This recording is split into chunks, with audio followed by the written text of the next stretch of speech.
Welcome back, everyone. We're diving into a rather complex topic today. We'll be taking a close look at the relationship between the United States and Israel. A relationship with a lot of layers to unpack, that's for sure. Exactly. And to guide our exploration, we'll be focusing on the arguments and evidence presented in the Israel Lobby and U.S. Foreign Policy by John J. Mearsheimer and Stephen M. Walt. Now, this book, when it came out, it really stirred things up. It certainly generated a lot of discussion and some controversy, too. Mearsheimer and Walt, they make a pretty bold argument. They say that this relationship between the U.S. and Israel, it's heavily shaped by, well, a powerful pro-Israel lobby. And they go even further, suggesting that this lobby sometimes prioritizes Israeli interests, even when those interests might clash with American ones. Which, as you can imagine, raised a lot of eyebrows. Their central argument is that this dynamic can sometimes be detrimental to U.S. foreign policy objectives. Now, given the sensitive nature of this topic, we want to be upfront about our approach here. Transparency is key, absolutely. Our goal today is to present the author's arguments and evidence as objectively as possible. We're not here to take sides or offer our own opinions. We're aiming for neutral, a clear and impartial presentation of their perspective. We want to equip you, the listener, with the information you need to understand their perspective and form your own conclusions. Exactly. So where do we begin? Well, one of the first things Mearsheimer and Walt examine is the substantial amount of aid the U.S. provides to Israel. It's a rather striking figure, especially when you compare it to the aid given to other nations. It's a significant chunk of the U.S. budget, that's for sure. They highlight that the U.S. provides Israel with an average of $3 billion every year. $3 billion. And that, get this, that represents about 1/6 of America's entire foreign aid budget. Wow, that's a considerable amount. It is. And what makes it even more interesting is that this aid, on a per capita basis, is significantly higher than what the U.S. gives to other countries. Even those facing, I imagine, much more dire economic situations. Precisely. And this is a core part of their argument. They point out that Israel, it's a modern industrial nation, high per capita income. So not exactly struggling economically. Right. So this level of aid, it raises some questions. It certainly makes you wonder about the rationale behind it. Do they provide any specific comparisons? They do. They compare Israel to Egypt, for example. Egypt's the second largest recipient of U.S. foreign aid, but they only get about $20 per person each year. $20 compared to... I can't even calculate that off the top of my head. A stark contrast. And to further support their point, they actually cite figures who are considered pro-Israel. Really? Yeah, like Mitchell Bard and Daniel Pipes. These guys acknowledge that Israel is, relatively speaking, quite affluent. So it's not just Mearsheimer and Walt making this observation. Exactly. It lends more weight to their argument that the level of aid to Israel, it's unusual. It's definitely something to ponder. Yeah. Now, another area the authors delve into is Israel's nuclear program. And this is where things get even more complex. This is where the intrigue really starts. Mearsheimer and Walt, they make a pretty bold claim. They do. They assert that Israel possesses nuclear weapons. Oh, yeah. And they claim that Israel has a history of concealing this program from the U.S. Concealing it from their closest ally. That's their assertion. They detail the lengths Israel has gone to prevent inspections of its nuclear facilities. Do they give any specific examples? Oh, absolutely. They describe instances where inspectors were denied access, kept out of certain facilities, or they were prevented from using their equipment properly. Obstruction tactics, essentially. Exactly. And they even recount a pretty remarkable story about President Lyndon Johnson. Apparently, when the CIA confirmed Israel's nuclear capabilities, Johnson, he basically told them to bury it. To hide the evidence. Even from his own Secretary of State and Secretary of Defense, supposedly. Wow. If true, that raises some serious questions about the level of transparency between the two countries. It suggests a much more intricate relationship than what's often portrayed. Absolutely. It challenges the simple narrative of a straightforward, transparent alliance. Now, beyond the financial aid and the nuclear issue, the authors also examine the extensive diplomatic support that the U.S. provides to Israel, particularly at the United Nations. Ah, yes, the UN. That's a whole other arena. They present some pretty compelling data to illustrate this point.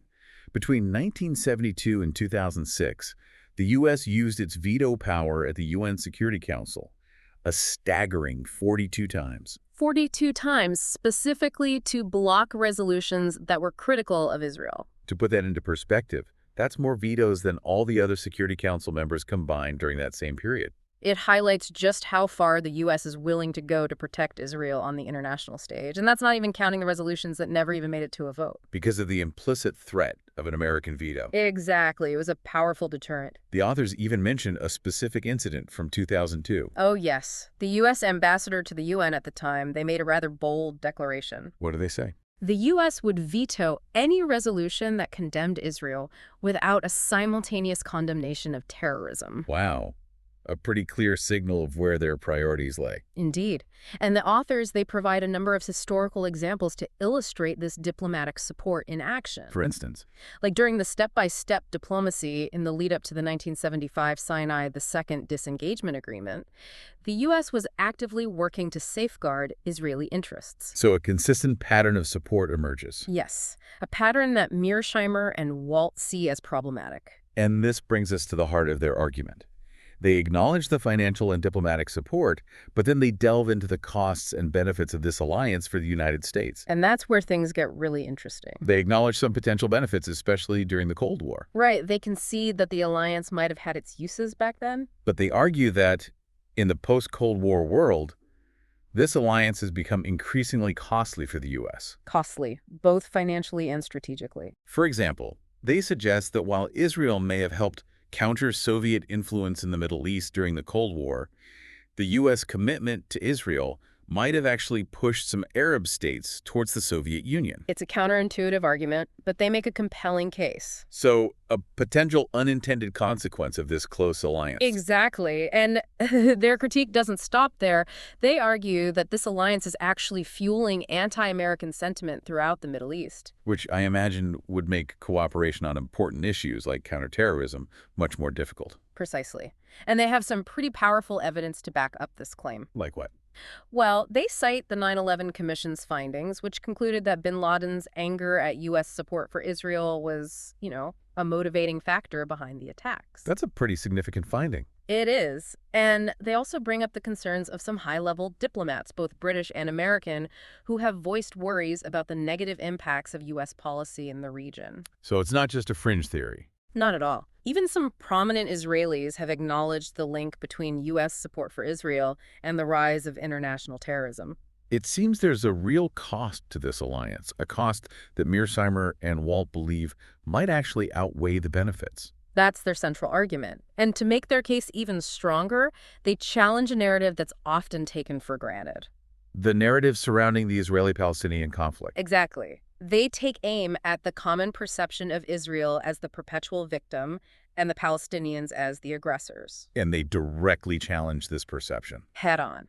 They argue that, in many instances, Israel has actually been the aggressor in this conflict. They point to historical evidence, specific events like the 1948 war, the 1967 war, and the Second Intifada. They don't shy away from addressing Palestinian terrorism either. No, they acknowledge the horrors of it, but they argue that it's a direct consequence of Israeli oppression. They're essentially arguing for a more nuanced understanding of the conflict. Precisely. They don't let either side off the hook. They even bring up the fact that Israel itself used terrorist tactics during its fight for statehood. It's a provocative argument. Do they provide any evidence to support this claim? They do. They cite some rather powerful quotes from former officials of Shin Bet, the Israeli domestic security organization. What do these officials say? Well, they condemn Israel's conduct during the Second Intifada using pretty strong language. They describe Israeli actions as disgracefully and patently immoral. Wow, a pretty scathing critique from people who are on the inside. It is, and they go on to detail Israel's history of engaging in terrorism. They talk about how Zionist groups used terrorist tactics in the 1930s and 40s against the British and against Arab civilians. A side of the story we don't often hear. No, not often. And what's even more striking is that they point out that some of these former terrorists, well, they went on to become prominent Israeli leaders. Can they give us an example? Sure. They quote Yitzhak Shamir, a former prime minister of Israel. He actually stated that terrorism played a crucial role in the creation of an independent Jewish state. A pretty powerful statement, and one that challenges conventional narratives. Exactly. It forces us to reconsider the complexities of history and the blurred lines between victim and aggressor. Now, amidst all these arguments, perhaps the most central theme in their book is the power and influence of what they call the Israel lobby. The Israel lobby. It's the linchpin of their argument, the force that they believe shapes the entire U.S.-Israeli relationship. And they define this term very meticulously. Oh, yes, they're very careful about that. They outline its diverse components, which include AIPAC, the American Israel Public Affairs Committee. They also include various Jewish organizations, neoconservative think tanks, and even Christian Zionist groups. It sounds like a vast network. It is a vast network of individuals and organizations united in their unwavering support for Israel. And Mearsheimer-Walt argue that this lobby, it exerts an outsized influence over U.S. foreign policy. Often, they argue, at the expense of American interests. Precisely. They go into detail about how this influence is achieved, talking about campaign contributions, media manipulation, and the silencing of dissenting voices. They even claim that the lobby was instrumental in thwarting peace initiatives by the Bush administration. Really? Do they provide any specific examples? Oh, absolutely. They talk about how the Roadmap for Peace, remember that plan endorsed by the international community to achieve a two-state solution? Yes, I remember. Well, they argue that the lobby effectively undermined it. A bold claim. They back it up with evidence. They also delve into how the lobby has pushed for a more aggressive approach towards countries that are seen as hostile to Israel. They cite specific instances, like lobbying for legislation favorable to Israel, promoting figures aligned with their interests, and actively working to undermine diplomatic efforts that don't align with their goals. These are serious allegations. But it's important to remember that they're presented in a very academic, very systematic way. Right. They're not just throwing out accusations. They're building a case based on research and evidence. And it's not all critique. They do offer alternative policy recommendations. They do. They advocate for a more balanced U.S. policy in the Middle East, one that prioritizes American interests and moves away from this unquestioning support for Israel. So a more even-handed approach. Exactly. They believe the U.S. needs to adopt a more balanced perspective, taking into account the interests of all parties involved. And they offer concrete recommendations for achieving a two-state solution. Right.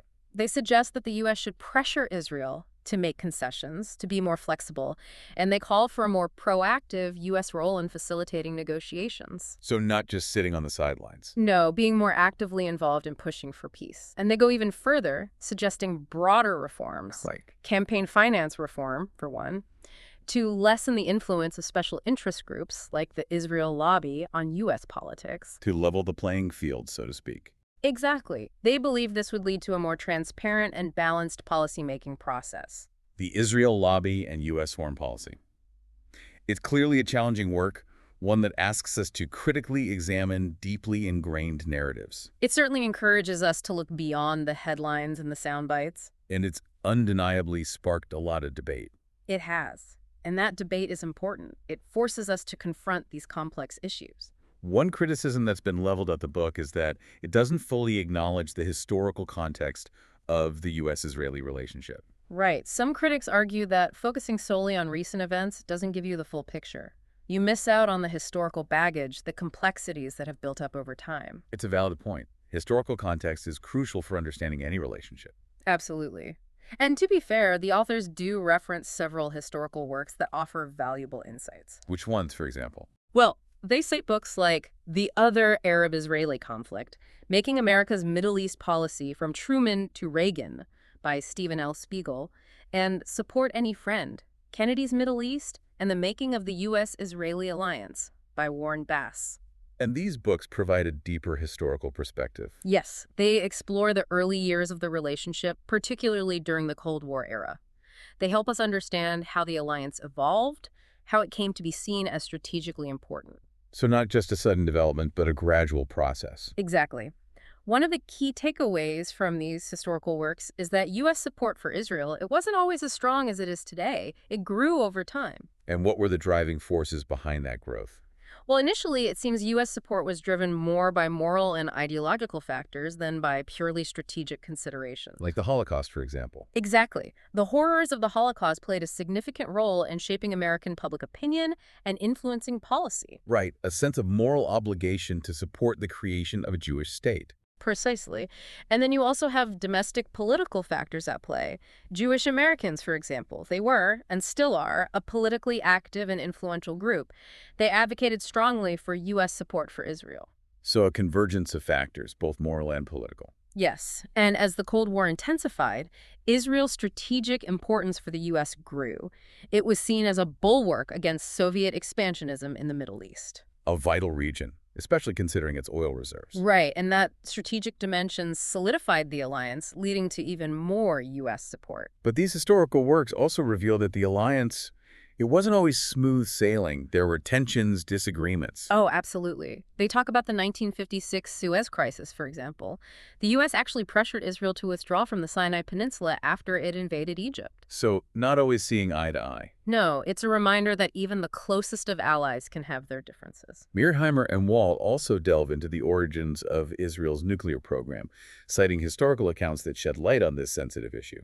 They reference works like The Bomb in the Basement, How Israel Went Nuclear and What That Means for the World by Michael Karpin, and Israel and the Bomb by Avner Cohen. And these books provide a deeper understanding of Israel's nuclear ambitions. Yes, they detail the efforts, often covert, to acquire the technology and materials for a nuclear program. They also explore how various U.S. administrations reacted to these ambitions. Revealing, I imagine, a rather fascinating and perhaps controversial side of the relationship. Precisely. A lot of backroom dealings and secret diplomacy. They also explore the financial support provided to Israel, especially military aid. They talk about a 1975 Memorandum of Understanding that essentially committed Washington to being responsive to Israel's military needs. A blank check, so to speak. Well, they certainly make that argument, and they cite reports that break down how this aid is used. A significant portion apparently goes towards arms purchases from U.S. companies. So it's not just about aid, but also about trade and the close ties between their defense industries. Exactly. It's a complex web of economic and strategic interests. Now, to really grasp the trajectory of this relationship, the authors argue that you have to understand the 1967 Six-Day War. A pivotal event, that's for sure. They contend that this war solidified Israel's position as a strategic asset for the U.S., leading to an even greater level of American support. They do reference several works that delve into the complexities of that war. Yes, they cite works like Decisions in Israel's Foreign Policy by Michael Butcher and The Iron Wall, Israel and the Arab World by Avi Shlaim. And what are some of the key insights from these works? Well, for one, they provide a comprehensive account of the events leading up to the war, the military strategies employed, and the aftermath. They paint a full picture. They do, and they highlight the crucial role the U.S. played in deterring potential intervention by the Soviet Union. So the U.S. was actively involved behind the scenes. Absolutely, and this intervention tilted the balance of power in Israel's favor, contributing to its victory. Interesting. Do they mention the USS Liberty incident? They do. That tragic event where an American naval vessel was attacked by Israeli forces. Resulting in the deaths of 34 American sailors. A dark chapter in the relationship, no doubt. And while the authors don't take a specific stance on what caused the attack, they do suggest it reveals the potential for miscalculations and misunderstandings. Even between the closest of allies. Precisely. It's a sobering reminder of the complexities and the potential dangers inherent in international relations. Now, another crucial turning point they discuss is the 1973 Yom Kippur War. A war that exposed some vulnerabilities in Israel's military capabilities. Yes, they argue that this war really highlighted how critical U.S. support was for Israel's survival. Oh, so? Well, Israel was caught completely off guard by the surprise attack and suffered heavy losses. They were on the brink. It was only after a massive airlift of U.S. military equipment that they were able to turn the tide. So a real lifeline from the U.S. It was. And this event, it cemented the perception of Israel as being strategically dependent on the U.S., leading to even greater levels of aid and support. A dependence that, I imagine, has had long-lasting implications for both countries. Absolutely. It shapes their interactions even today. It seems that the Cold War context is crucial for understanding the dynamics of this relationship. It is. The authors argue that the rivalry between the U.S. and the Soviet Union, it provided a strategic rationale for the alliance. But it also created a dynamic where Israel could, at times, exploit that rivalry to its advantage. Play the two superpowers against each other. Exactly. They cite examples of how Israel secured aid and support from both sides by leveraging this rivalry. A shrewd strategic move. It was. It's a reminder that even within alliances, self-interest and strategic maneuvering are always present. Now, what's interesting is that this alliance persisted even after the collapse of the Soviet Union. The Cold War rationale was gone. Right. And Mearsheimer and Walt, they attribute this persistence largely to the influence of the Israel lobby. They argue that the lobby has ensured that U.S. support for Israel remains a cornerstone of American foreign policy. Despite the changing geopolitical landscape? Exactly. They acknowledge that shared values and cultural affinities play a role, but their central thesis remains focused on the disproportionate influence of this lobby. It's a bold claim, but they do back it up with a pretty detailed analysis of the lobby's activities and its impact on U.S. policymaking. They do. It's one of the most compelling aspects of their book. So, to really understand this dynamic, we need to delve deeper into this Israel lobby. Who are the key players? How do they operate? What are their goals? Let's unpack it. They do provide a comprehensive overview in their book, don't they? They do. They talk about everything from grassroots organizations to think tanks and media outlets. They paint a picture of a very sophisticated and interconnected network. Absolutely. A network committed to advancing Israel's interests in the U.S. And they go beyond just describing the structure. They delve into the finances, the resources at the lobby's disposal. Which are? Substantial. They highlight organizations like AIPAC, which they consider the most influential pro-Israel lobbying group in the U.S. They even reference a 1997 survey by Fortune magazine that ranked AIPAC as the second most powerful lobby in Washington. Second only to AARP? That's pretty impressive, or, depending on your perspective, maybe a bit alarming. It certainly speaks to their effectiveness. It does. And a key tactic, according to the authors, is campaign contributions. They provide a lot of data on the amount of money channeled to pro-Israel candidates. Both directly and through political action committees. Right. And they argue that this financial support, it creates a strong incentive for politicians to adopt pro-Israel positions, even if those positions might not align with what's best for the U.S. A classic example of how money can influence politics. And it's not just campaign contributions, is it? The authors contend that the lobby also exerts significant influence over the media. Oh, absolutely. They describe a media landscape where pro-Israel voices dominate and dissenting views are often marginalized or outright silenced. They point to the editorial boards of major newspapers, the selection of guests on news programs, the way news stories are framed. All as evidence of this influence. Yes.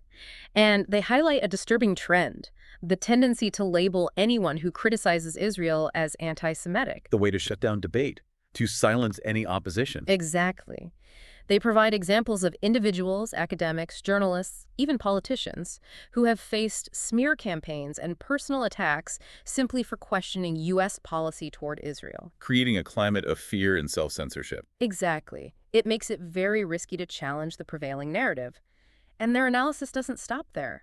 They also examine the lobby's impact on think tanks, especially those focused on foreign policy. Think tanks. The institutions that are supposed to be providing objective analysis and policy recommendations. Right. But Mearsheimer and Walt, they argue that many of these prominent think tanks are heavily influenced by pro-Israel donors and individuals. So their research and their recommendations might be skewed? That's what the authors contend. They provide a detailed analysis of the funding sources for these think tanks and the backgrounds of their leading scholars. They point to think tanks like the American Enterprise Institute and the Washington Institute for Near East Policy as examples of institutions that consistently produce work supporting pro-Israel policies. It's a bit unsettling to think about the potential for bias in these institutions. It is. And then there's the neoconservative movement, which they argue is deeply intertwined with the Israel lobby. A movement that was quite influential, especially during the Bush administration. Very influential. And many prominent neoconservative figures, they're Jewish and have strong ties to Israel. Mearsheimer and Walt trace the evolution of neoconservative thought, highlighting its emphasis on U.S. military power and its strong support for Israel's security. And they believe that neoconservatives played a key role in shaping the Bush administration's decision to invade Iraq. They do. They see it as a prime example of the Israel lobby's influence on U.S. foreign policy. And they also highlight the role of Christian Zionist groups. Right, a group that's often overlooked but has become increasingly influential within the Israel lobby. They trace the history of Christian Zionism, exploring its theological underpinnings and its growing political activism. And their motivation. Well, Christian Zionists, they believe in the biblical prophecy of a Jewish state in the Holy Land. So they're very staunch supporters of Israel and exert significant pressure on U.S. policymakers to adopt pro-Israel policies. It's fascinating how support for Israel comes from such diverse sources, not just the Jewish community. It is. It's a reminder of the complexity of this issue. Now, it's important to note that Mearsheimer and Walt, they don't just describe the lobby's structure and tactics, they also analyze its successes and its failures. So they acknowledge that the lobby doesn't always get its way. Exactly. They argue that the lobby has been remarkably effective in achieving many of its goals, but it has also faced setbacks. They cite instances where the lobby has encountered opposition and has been unable to achieve its objectives. For example, Well, they give examples of legislation that was defeated or watered down due to opposition from other interest groups, or even from within the U.S. government itself. internal resistance. Right. And they also point to the growing public awareness of the lobby's influence and the increasing criticism of its role in U.S. foreign policy. They suggest that this growing criticism, it's a sign that the lobby's power might be waning. So perhaps a glimmer of hope for those who are concerned about this influence. Perhaps. But they also caution against complacency. They argue that the lobby, it remains a formidable force. It's not going away anytime soon. A force to be reckoned with. Definitely. And they offer recommendations for how to counter this influence, how to promote a more balanced U.S. policy in the Middle East. What are some of those recommendations? Well, they argue that the first step is raising public awareness. People need to understand how this lobby operates and what its impact is on U.S. policy. Knowledge is power, as they say. Exactly. And they also advocate for greater transparency in campaign financing. Let the public see who's funding political campaigns and what their agendas are. Shine a light on the money trail. Right. And most importantly, they call for a more open and robust debate on U.S. policy towards Israel. A debate that allows for dissenting voices, for critical thinking. Exactly. They believe that only through open and honest dialogue can the U.S. develop a foreign policy that truly serves its national interests. Well said. The Israel lobby and U.S. foreign policy. It's a complex and challenging work, one that encourages a critical look at deeply ingrained narratives. It certainly prompts us to question our assumptions and consider alternative viewpoints. And it has undoubtedly ignited its fair share of controversy. One of the criticisms leveled at the book, and one that the authors address in their introduction, is that it doesn't fully acknowledge the historical context of the U.S.-Israeli relationship. Critics argue that focusing solely on recent events doesn't provide a complete picture of the complexities involved. It's certainly a valid point. It's important to consider the historical evolution of this relationship. Another criticism is that they rely too heavily on the work of Israeli historians, which some argue creates a bias towards a particular narrative.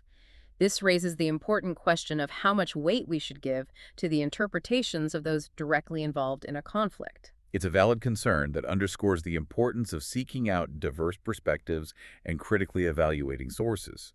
Ultimately, it's a reminder that no single work can definitively answer such complex questions. Precisely.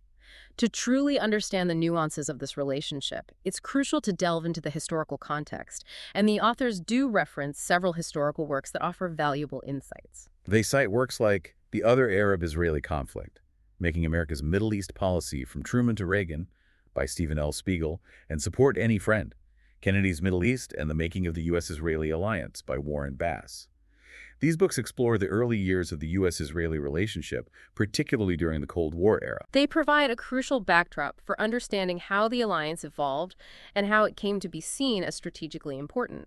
One of the key takeaways from these historical works is that the U.S. commitment to Israel wasn't always as robust as it is today. It evolved gradually, didn't it? It did. The authors point out that initially, U.S. support for Israel was driven more by moral and ideological factors than by strategic considerations. The horrors of the Holocaust, for example, played a significant role in shaping American public opinion and influencing U.S. policy. Domestic political factors also played a role, as they mentioned Jewish Americans, who were a politically active and influential group advocating for U.S. support for Israel. It was a convergence of these factors that led to the initial establishment of the U.S.-Israeli alliance. However, as the Cold War intensified, Israel's strategic importance for the U.S. grew significantly. It was viewed as a crucial ally in containing Soviet expansionism in the Middle East, a region that was vital for the U.S. due to its oil reserves. This strategic dimension solidified the alliance, leading to increased U.S. support. However, those historical works also revealed that the alliance wasn't without its tensions and disagreements. They discussed the 1956 Suez Crisis, for example, where the U.S. pressured Israel to withdraw from the Sinai Peninsula after its invasion of Egypt. It's a reminder that the alliance has never been completely frictionless. There have been moments when U.S. and Israeli interests haven't perfectly aligned. Mearsheimer-Walt also delve into the origins of Israel's nuclear program, citing historical accounts that shed light on this sensitive issue. They reference works like The Bomb in the Basement, How Israel Went Nuclear and What That Means for the World by Michael Karpin and Israel and the Bomb by Avner Cohen. These books explore the complex history of Israel's pursuit of nuclear weapons, detailing the efforts taken to acquire the necessary technology and materials, often through covert means.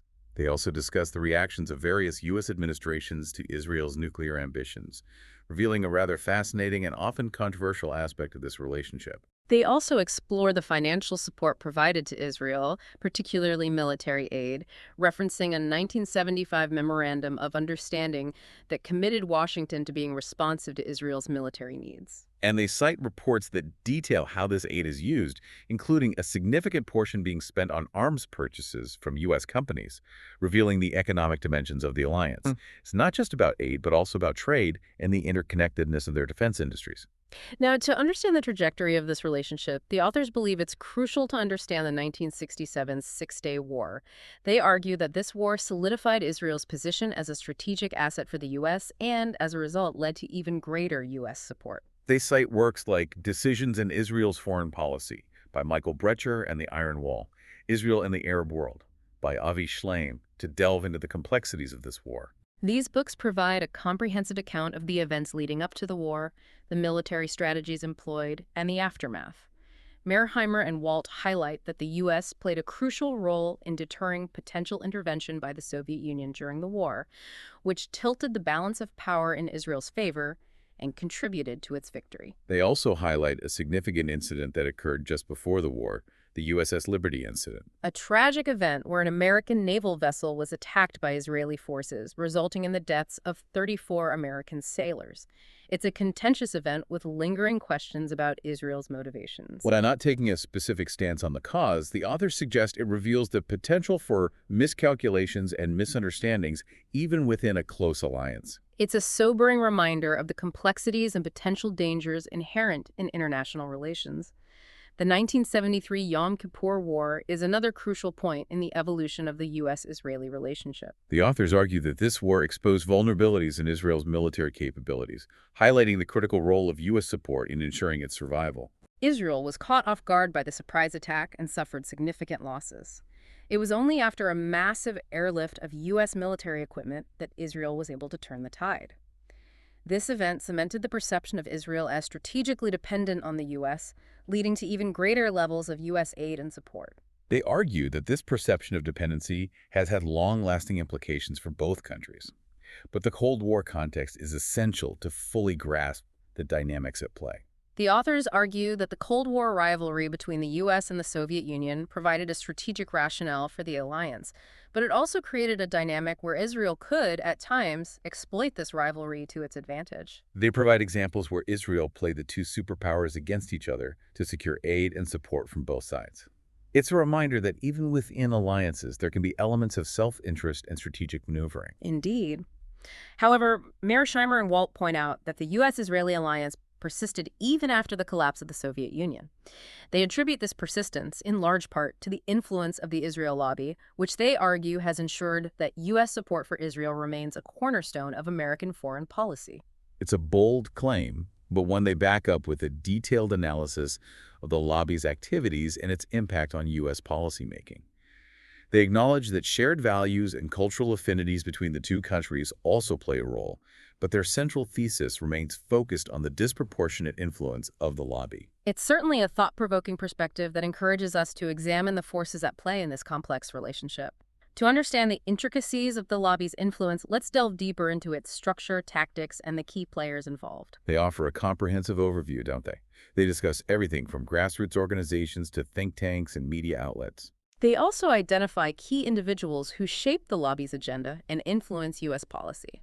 Figures like Abraham Foxman of the Anti-Defamation League, Malcolm Hoenlein of the Conference of Presidents of Major American Jewish Organizations, and Edgar Bronfman Sr., the former head of the World Jewish Congress, are highlighted as prominent figures. They paint a picture of a sophisticated and well-connected network committed to advancing Israel's interests. And they go beyond anecdotal evidence, delving into the lobby's finances to reveal the substantial resources at its disposal. They highlight organizations like AIPAC, which they describe as the most important and best-known pro-Israel lobbying group. They even reference a 1997 survey by Fortune magazine that ranked AIPAC as the second most powerful lobby in Washington, only behind AARP. That's a testament to their effectiveness in influencing policymakers. A key tactic employed by the lobby, according to the authors, is campaign contributions. They provide detailed data on the amount of money channeled to pro-Israel candidates, both directly and through political action committees. This financial support, they argue, creates a strong incentive for politicians to adopt pro-Israel positions, even when those positions may not align with the best interests of the U.S. They offer numerous examples of politicians who have received substantial contributions from pro-Israel groups and who consistently vote in favor of policies beneficial to Israel, even when those policies are controversial or face opposition within their own party. It's a classic example of how money can influence politics. And it doesn't stop at campaign contributions. Mm-hmm. The authors contend that the lobby exerts significant influence over the media as well. They describe a media landscape where pro-Israel voices are dominant and dissenting viewpoints are often marginalized or silenced. They point to the editorial boards of major newspapers, the selection of guests on news programs, and the framing of news stories as evidence of this influence. It's unsettling to consider the potential consequences of such influence. They also highlight a tendency to label critics of Israel as anti-Semitic, a tactic they believe is used to stifle debate and discourage dissent. They provide examples of individuals who have faced smear campaigns and personal attacks for questioning U.S. policy towards Israel. Academics, journalists, and even politicians have been targeted for expressing dissenting viewpoints, which creates a climate of fear and self-censorship, making it risky to express views that challenge the prevailing narrative. Another aspect of the lobby's influence that Mearsheimer and Walt highlight is its impact on think tanks, particularly those focused on foreign policy. They argue that many prominent think tanks are heavily influenced by pro-Israel donors and individuals, shaping the research agenda of these institutions and the policy recommendations they produce. They provide a detailed analysis of the funding sources for these think tanks and the backgrounds of their leading scholars. They point to think tanks like the American Enterprise Institute and the Washington Institute for Near East Policy as examples of institutions that consistently produce work supporting pro-Israel policies. They also delve into the neoconservative movement, arguing that it is heavily intertwined with the Israel lobby. Many prominent neoconservative figures are Jewish and have strong ties to Israel. They trace the evolution of neoconservative thought, highlighting its emphasis on U.S. military power and its support for Israel's security. The authors believe that neoconservatives played a significant role in shaping the Bush administration's foreign policy, particularly the decision to invade Iraq. And they also highlight the role of Christian Zionist groups, which have become increasingly influential within the Israel lobby.